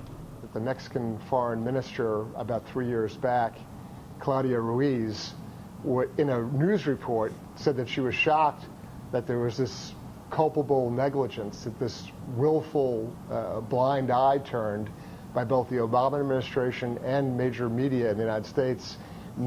Obama administration, that's what BZ calls the LDAM. Let's see, the leftists, the Demorats, and the American media maggots. Not discussing this well-known fact that ISIS was going to use our southern border to cross into the United States. The International Center for the Study of Violent Extremism, ICSVE, released alarming videos of ISIS terrorists confessing plans to infiltrate the U.S. through Mexico last week. A quick ISIS keyword search yields no mention of this report in any of the top media outlets. The Mexican foreign minister can figure it out. And she claims, or she expresses her frustration at why the American government and American media continue to ignore it. I mean, that gives you an idea of the scope and scale of the threat. Farrell says ISIS movement through Latin America has been extensively documented at every level of law enforcement, both in Mexico and the U.S. And now we have on video, in person, an ISIS terrorist explaining exactly what we've been describing for the last 7 years. Under Obama, the ISIS threat through Mexico was largely ignored. President Trump cites Islamic terrorism as one more reason to build a wall on our southern border. But mainstream media doubled down, claiming ISIS in Mexico was myth and hysterics. Do you have any idea what the president's talking about when he says there are unknown middle... Okay, stop. I got to tell you this. This is former Senator from Arizona, Jeff Flake, responding. Easterners mixed in with the caravan? That's long been pretty much a canard. We don't have any evidence, and he also doesn't... Jeff Flake, Republican, which is why that bastard needed to be removed. Oh, that's a canard, meaning that's a lie. Have any common sense. Bullshit. I think you're absolutely right here. It is hysterical. It is emotional. It has gotten nonsensical. The biggest... Yeah, that's Kennedy saying, oh, no, well, screw you. Terror threat in this country... Don Lemon. ...is white men, most of them radicalized up to the right. ISIS deniers argue that Mexican cartels and ISIS do not mix. Farrell says this is denying fundamental truths. Right? Never heard about that. I wonder why. I also found this, so I'm going to play this while I still have it on the internet. This is probably what I consider to be... Oh, shoot! I have gone past the bottom of the hour break. Okay, let's continue. This video is probably what I would consider to be one of the clearest... Okay, it's circumstantial, but it's also a pretty clear evidentiary explanation of, in my opinion, how and why Ilhan Omar's first husband connects to her sister and may in fact be her sibling. Now, the information that I'm going to play to you, by the way, Minnesota media had access to this information for many, many, many years. And they have decided, as the rest of the media have, that they're not going to talk about this, that they're not going to give you the proper information, which is, again, why, for the most part, journalism is dead. They are the American media maggots, and they are fake news. In the report from David Steinberg, Ilhan Omar's ex-husband has been located in Kenya, working for none other than Omar's own sister. Many reports, including most recently from the Minneapolis Star-Tribune, have raised the question that Omar's ex-husband may be her direct sibling. Let's break this down. In 2017, now Congresswoman Ilhan Omar filed for divorce from her first husband, Ahmed N. Elmi. In that divorce, she swore under oath that she had not been able to contact him, and thus filed for what is known as a default divorce. However, Elmi operates social media accounts under his own name that were openly accessible to anyone with a Twitter or a Facebook account. In these proceedings, she also swore that she did not know anyone who could contact him. However, there appears to be an issue with that. Ilhan Omar's sister is named Sahra Noor. Sahra is located in Nairobi, Kenya, and is the CEO of a consulting firm known as Grit Partners, registered in Kenya and operating across East Africa. Ahmed Elmi, according to his Facebook profile, has also moved to Nairobi, Kenya. The new discovery was that source code embedded in the Grit Partners website indicates that the website was coded by someone with the screen name of none other than Ahmed Elmi. Ilhan Omar has, of course, denied that Ahmed Elmi was her sibling when they married and subsequently divorced in the United States. However, now it appears... Wait a minute, stop. Does that mean that she married her sibling, well, let's be pointed, her brother, in order to come to the United States and then be a thorn in the ass of the American taxpayer so that she could take her Muslim ways and be the beautiful anti-Semitic representative from Minnesota that she is today? It appears that a man with the same name is designing websites for her own sister, with both located in Nairobi, Kenya. Ilhan Omar was recently found to be in violation of campaign finance laws by the state of Minnesota. The same investigation found that she had submitted federal tax forms to the IRS, claiming she was married to another man, while legally remaining married to Elmi. Should these new accusations bear out, Congresswoman Omar may be facing more investigations from federal officials. And imagine that.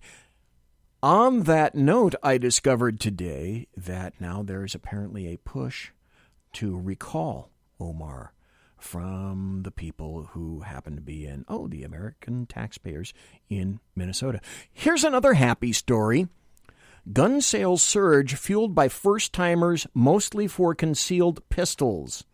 This is from August 8th. Gun sales are surging after the weekend mass shootings, the mass shootings that happened to occur in El Paso and Dayton, Ohio, and they are by first-time buyers seeking pistols they can carry with them for protection.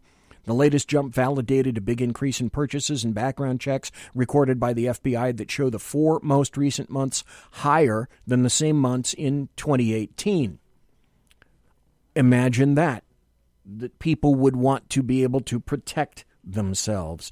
Oh, that's right, under that pesky Second Amendment in the United States Constitution, the elimination of which leftist Democrats and the American media maggots wholly, completely support, because now it's very clear if you're voting for any of these screw tops on the Democrat Party, they're telling you now outright. There's no couching it in various terms or trying to hint to any of this stuff. They just want out-and-out firearms confiscation, period, end of statement. Your Second Amendment can go straight to hell. Well, that also means that your First Amendment can go straight to hell. And that also means that your Bill of Rights can go straight to hell. And when your Bill of Rights goes straight to hell, that's when Democrat socialists step up. We've seen what happens around the world with that. We're watching that occur in Venezuela right now. And when the United States dies, I'm simply hinting to those of you with an actual head on your shoulders that freedom dies around the rest of the world as well. Here's another happy story. And how many times can you think of that you've heard this or seen this in various forms of social media? They're telling you, oh, there isn't a mile built of new border wall. Anything that Trump is saying in terms of construction of a new border wall, that's just crap. Wrong. That's why this is in the happy story section right now. And like I said, I got a million of them. Construction of the border wall, panels of the border wall are underway in where? California. New reinforced panels are being used to strengthen the border wall in the Calexico area of California. U.S. Customs and Border Protection, CBP, in partnership with the Army Corps of Engineers, announced a new panel installation on an 11-mile section of wall within the Border Patrol San Diego sector. So they're building right now. The new panels will replace the existing secondary barrier with 30-foot tall steel bollards, as well as new technology improvements, according to the CBP. So people that are telling you that, oh, that's not a bull. Listen to the show and then go to your favorite search engine, not Google, and ask a rational search engine for answers to that particular question. I find this also interesting. This is from believersportal.com. And finally, we're having people starting to stand up for things. This is why this is part of a happy story. Christian soccer player refuses to wear gay pride jersey and then walks the walk and talks the talk. Withdraws from the national team. Christian soccer player Jalen Hinkle withdrew from the U.S. soccer team after it was announced that the squad would be wearing rainbow-colored gay pride jerseys in the game that was upcoming. This was back on June 19th. Back then, she cited personal reasons for her refusal to play.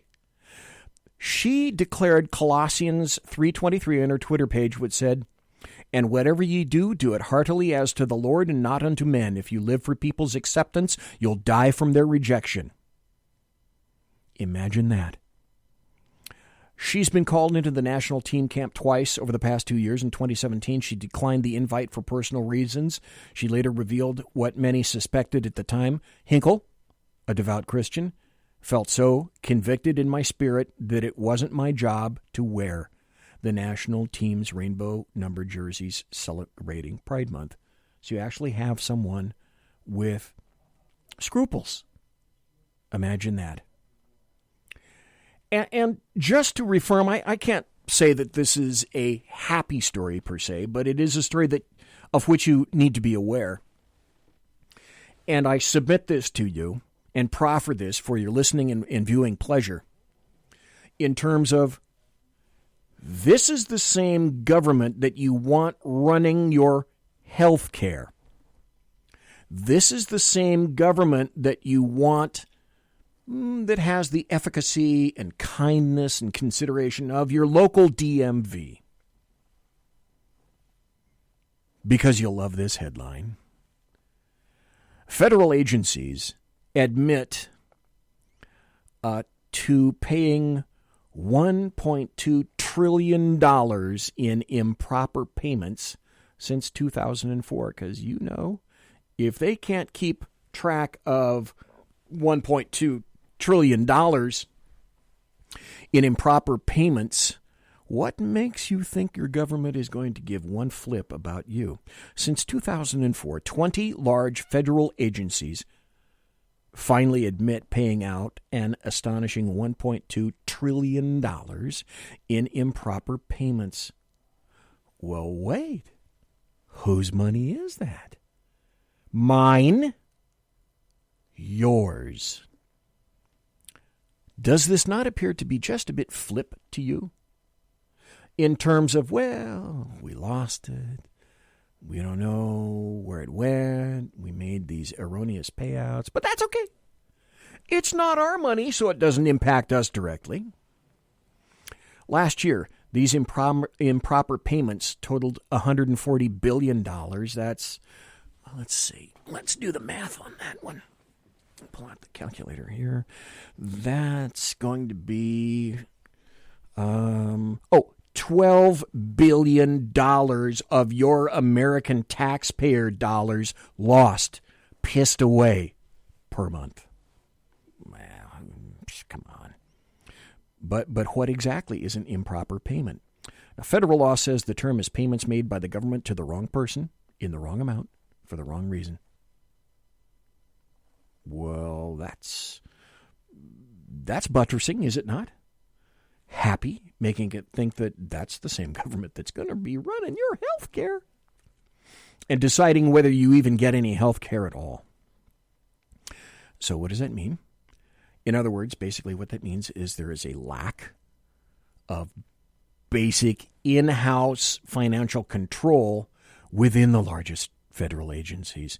When people or companies receive money they don't deserve, it erodes our trust in government, our economy, and government's ability to finance everything from defense to health care. To continuing with our budget and putting walls at the border, improper payments. Wait, I was talking about health care, wasn't I? Imagine that. Improper payments in health care are especially troubling. In 2011, when President Barack Obama signed the Affordable Care Act, the ACA, Congress said that it was going to help pay for it by rooting out, I remember this, they said they were going to be rooting out waste, fraud, corruption, and taxpayer abuse from the Medicare and the Medicaid programs. Guess what? Bullshit. It never happened. In fact, after they said that, improper payments within those programs soared from $64 billion with a B in 2012, 7 years ago, to $85 billion today. And these are the people that you want in charge of your health care. And since I happen to be talking about things, revelatory things that you need to know about, here's something you may or may not have heard of. This is from SarahACarter.com. There are a handful of decent journalists left in America. Sarah A. Carter is one of them. And I definitely, if you want to find out what's happening, go to SarahACarter.com. Great stories, revelations that you mostly won't read about anyplace else. Here's a story of hers. Google Insider turns over 950 pages of documents and a laptop to the DOJ. A former Google insider claiming the company created algorithms to hide its political bias. Well, haven't they told us for years and years and years there is no political bias? So whatever the hell Google executives said to Congress was a lie. They lied in front of Congress, they lied to me, and they lied to you. They were targeting particular words, phrases, and contexts to promote, alter, reference, or manipulate perceptions of the internet content. Some Google insider delivered about 950 pages of documents to the Department of Justice's Antitrust Division. Imagine that. The former Google insider, who has already spoken to the nonprofit organization Project Veritas, met with Sarah Carter on a bunch of occasions. He was interviewed in silhouette. His identity was concealed. They say exposes bias within the social media platform. Come on. 5-year-olds on 14th Avenue know that there's bias in every social media program on the planet, with a few exceptions. But the ones that run the world, massively biased. That insider, this is interesting, mailed a laptop to the DOJ containing the same information that was delivered. That insider is choosing to remain anonymous, and he was later revealed. But would you imagine what we're finding out? This, however, this is a happy story. This comes from, of all places, Canada. We don't really talk about our Canadian friends very much. What we do know is that our Canadian friends are mostly leftist due to Trudeau. Thank you, very kindly. But I found this story, and I had to bring it to your attention because I found it very, very interesting. This is from thenationalpost.com. Because you seldom see stuff like this from Canada, so it's noteworthy. Canadian police chiefs won't back handgun ban. They say it wouldn't stop the flow of guns into the country. The firearms laws in Canada are actually very good right now. They're very strict, said Vancouver Police Chief Adam Palmer. But he had other things to say as well. This is in Calgary. The Canadian Association of Chiefs of Police won't be supporting a call for a ban on handguns, despite concerns about gun violence in a number of major cities, including Toronto. Vancouver Police Chief Adam Palmer, who heads the organization, says Canada already has strong firearms regulations. No other laws are required. Again, to me, that's a stunner. That's a shocker. However, this is not a shocker. And this I tried to get, this came out last week. But I just never got to this stuff. These are things that we naturally intuit. This is a story by Greg Jarrett, who said that Comey's FBI was running a secret counterintelligence operation against Trump. Well, we already knew this, but apparently now new documents show that this is true.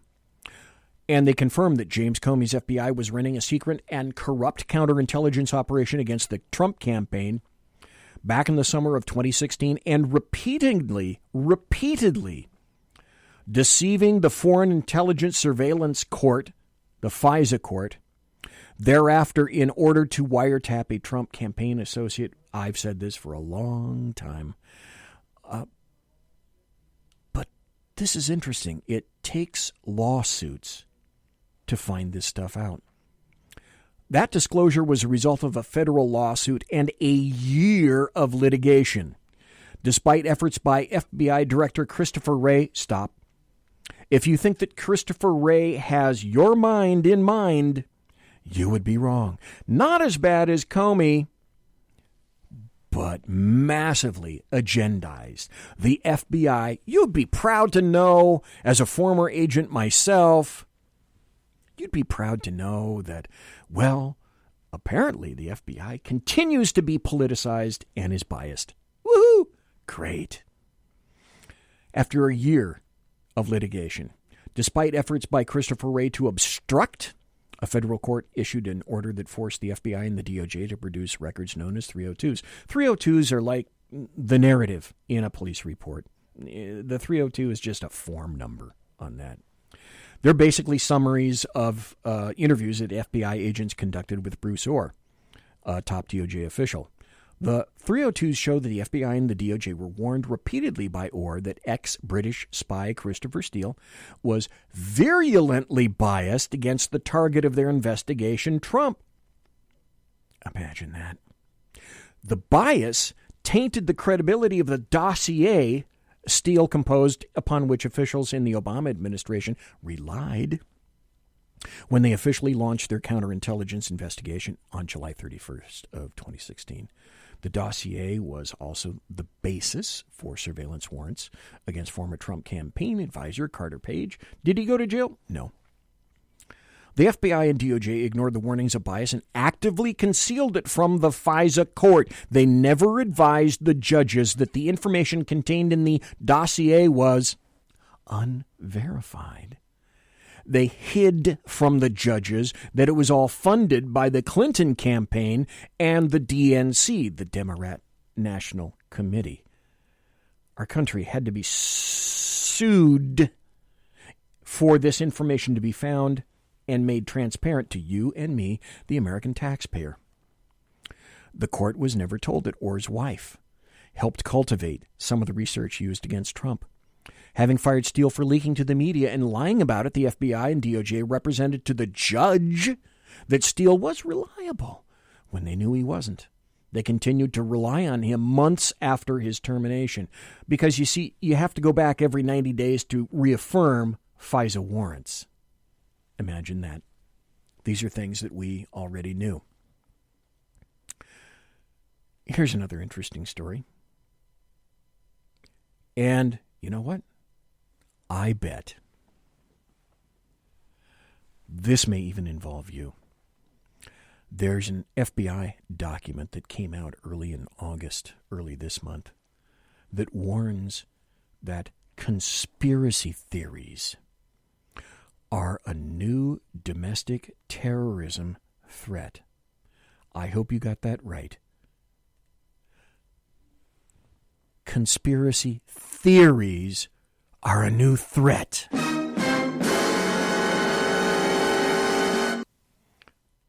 Well, BZ, how does that play out?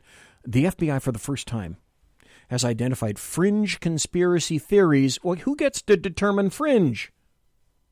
I do. You do. They do.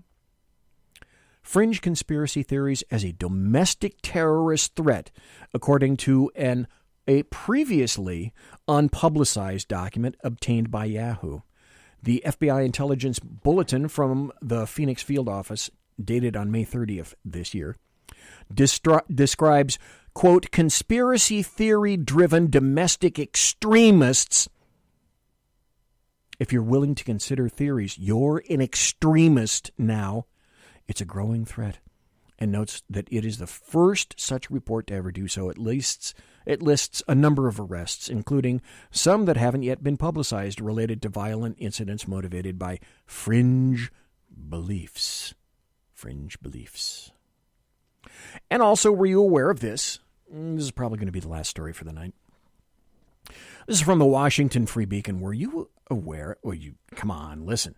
You know this has to be occurring. Liberal activists are preparing a secret list of judges for whomever the next Democrat president is going to be.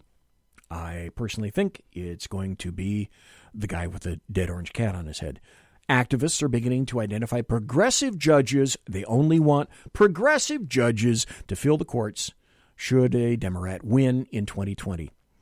That's an initiative called Building the Bench. They're preparing a list of replacements to fill potential judicial vacancies in seats currently held by judges appointed by Democrat presidents. And that's from the New York Times. It's essential to be ready on day one of a new administration with names to fill every vacancy, said Nan Aaron, the president of the Alliance for Justice. Whose justice? Democrat justice.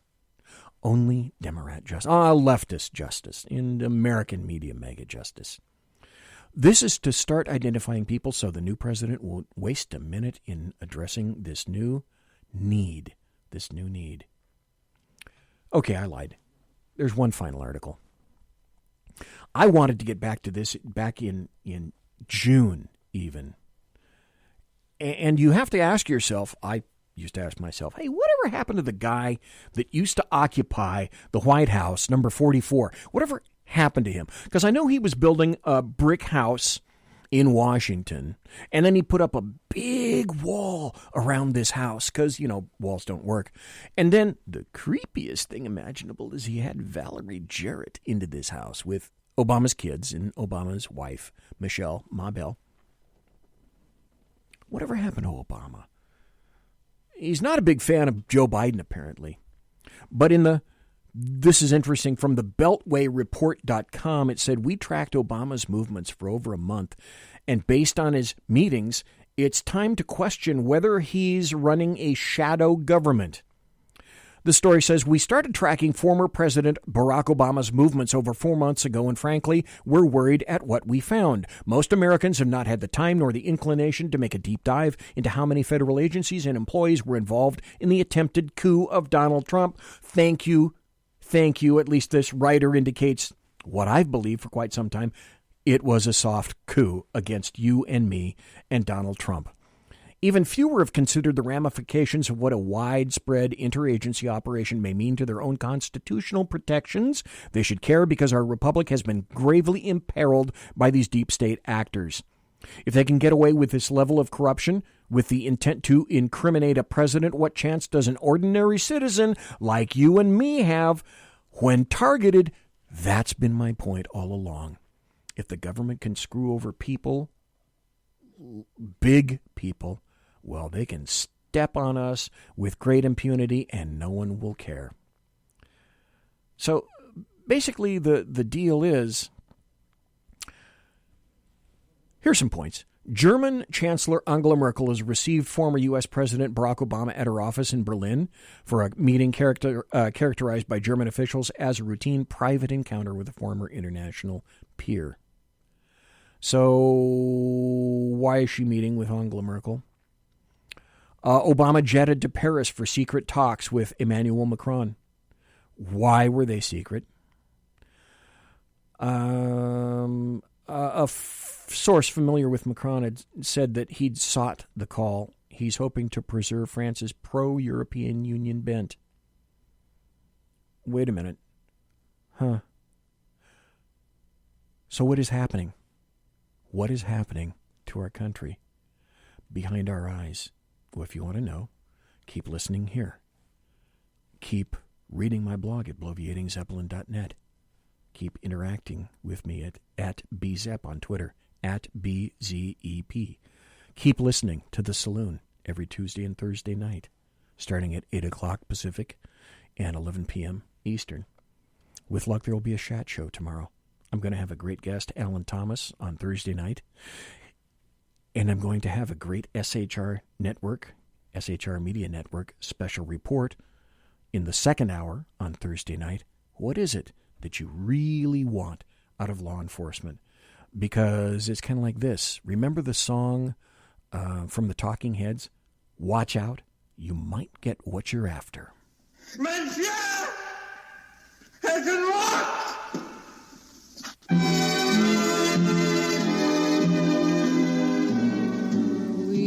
Ladies and gentlemen, boys and girls, children of all ages, thanks for listening to the Bloviating Zeppelin's Berserk Bobcat Saloon radio show right here on the SHR Media Network. Like I said, if you want to contact me, you can find me at Twitter, at BZEP on Twitter, and my blog at bloviatingzeppelin.net. Promotional consideration is by the Lockheed Martin Skunk Works, the Boeing Company. If it ain't Boeing, I ain't going. And of course, Pratt & Whitney engines, thrust. You can trust. Tiaras are by My Little Pony. Thanks to my personal KC-135 Kettle One refueling team, with whom I shall be consorting in less than an hour. Thanks to George Eliseo for being here in the first hour, former San Diego PD officer, retired, and the author of Altering Course. Thanks to everybody here for being in chat. We had a ton of people in chat tonight. Thank you. Thanks to everybody who was listening live. Thanks to everybody who's listening in podcast. God bless, folks. Take care. Be safe. Chat show? Dunno. What about Thursday? I'll be here.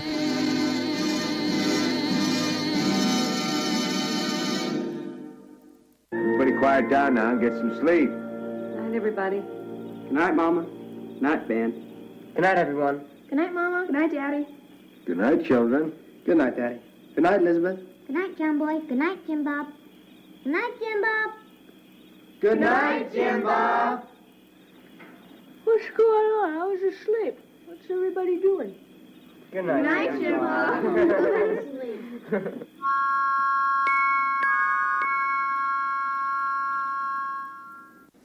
Good night, and good luck.